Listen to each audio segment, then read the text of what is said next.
The Game Boy Advance, the best handheld console for the Switch, and the Switch is a hybrid, so the GBA is still the best only handheld console. This little and compact guide did so much well including racing games. With the more powerful 32-bit hardware compared to the Game Boy and Game Boy Color had, racing games similar to the original Mario Kart were now more possible and plausible. So what did Nintendo do? They threw out a new Mario Kart on the Game Boy Advance, but this time it was developed by Intelligent Systems. First shown off at Space World 2000, this game was really impressive. You can now take Mario Kart on the go with you in the car. At the reveal, the sprites for this game also featured bigger heads, and well, I'm glad they changed it. That does not look good. Other than that, not a lot of interesting development history there. What's my personal connection and experience with the game? Well, I promised someone I'd review it a couple months ago, and as you can see, I'm just finally getting to it. So this one's for you, person watching that I promised it to. Hope you end up enjoying it.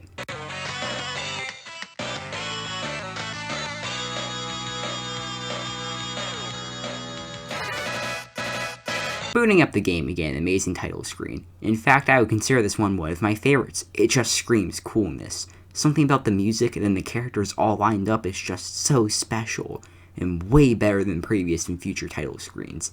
Super Circuit is filled with plenty of modes, including Grand Prix, Time Trial, Quick Run, Versus, and Battle Mode. I know Battle Mode was a big section of my Mario Kart 64 review, but there isn't much to discuss for this one. As for Time Trial, it's a time trial, not much there. Quick Run, same thing. Versus mode, also the same thing. So let's turn our focus to the main meat of the game, the Grand Prix. First you have to select your character, and it's not a bad roster at all. You have all the main people who fit here, and enough middleweights, lightweights, and heavyweights for everyone. It's not a bad roster, even if it is a little vanilla. But it's the first handheld entry, and it's on the Game Boy Advance, so I didn't expect a massive roster anyway. Getting into the cup selection, I noticed these cute little images for each track. They're just there for style, but I love when games do this. Having a little image or cutscene showing off your level is just a fun addition to any game, and building your universe a little bit goes a long way in the end.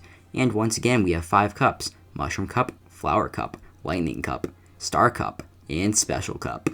Getting started with the Mushroom Cup, we have a basic track, Peach Circuit. This track is great for allowing us to get a feel for what type of Mario Kart this is going to be. Super Circuit blends together Super Mario Kart and Mario Kart 64, but leans more heavily on Super Mario Kart. The best way to put it is, Mario Kart Super Circuit is definitely reliant on your own skill in a lot of ways. Unlike the layer Mario Karts that most of you are probably familiar with, Super Circuit doesn't allow you to just spam items and do well. I have nothing against that formula, by the way. I mean, I love the later Mario Karts, but Super Circuit is just more skill focused. Mario Kart Super Circuit also inherits a lot of my problems with Super Mario Kart. For example, the drifting. While I got used to it and was able to do turns, Super Circuit is another example of how the drifting in early Mario Kart just doesn't feel right. If I had to put my finger on it, I'd say it has to do with it feeling a bit looser and less stable compared to later entries.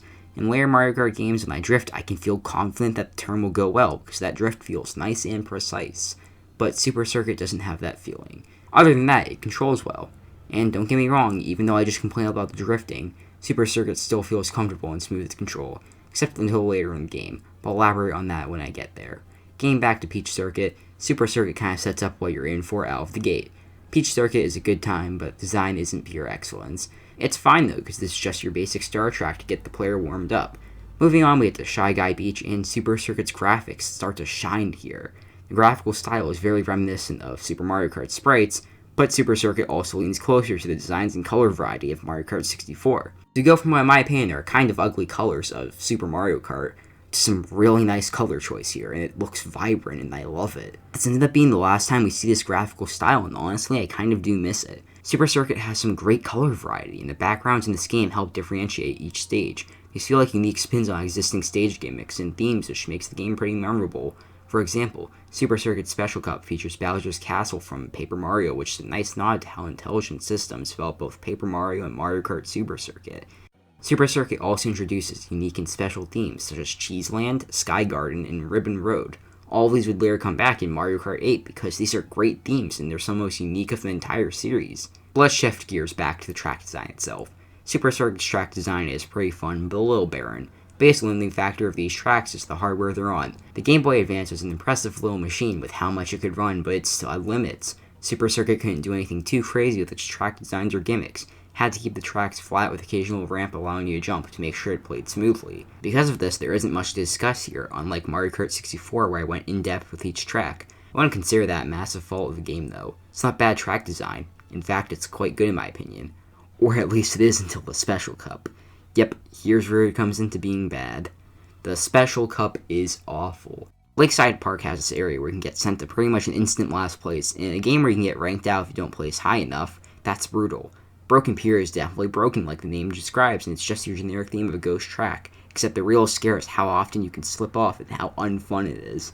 Bowser Castle is fine, I don't really have any complaints or major compliments. Bowser Castles in this game are actually pretty fun, which I like, but Bowser Castle 4 is just another Bowser Castle. Rainbow Road, though, that's awful. In the later Mario Karts, a track that requires you to be more precise and careful is fine with their tighter controls for those games, but the turning in Super Circuit makes it a mess at times. I can't recommend the Special Cup. Just don't play the Special Cup.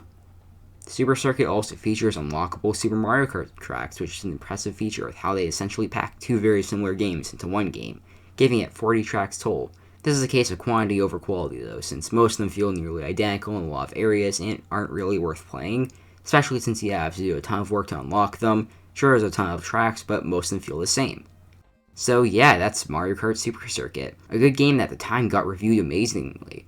Looking back, it's definitely not this defining entry in the series, but instead acts as a little gap before the next title. Its biggest revolutionary features are bringing back retro tracks, which would later appear in DS, and being the first handheld Mario Kart. It certainly is the last of its kind though.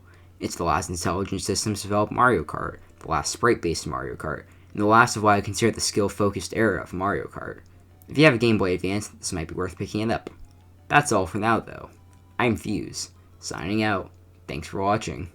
See ya.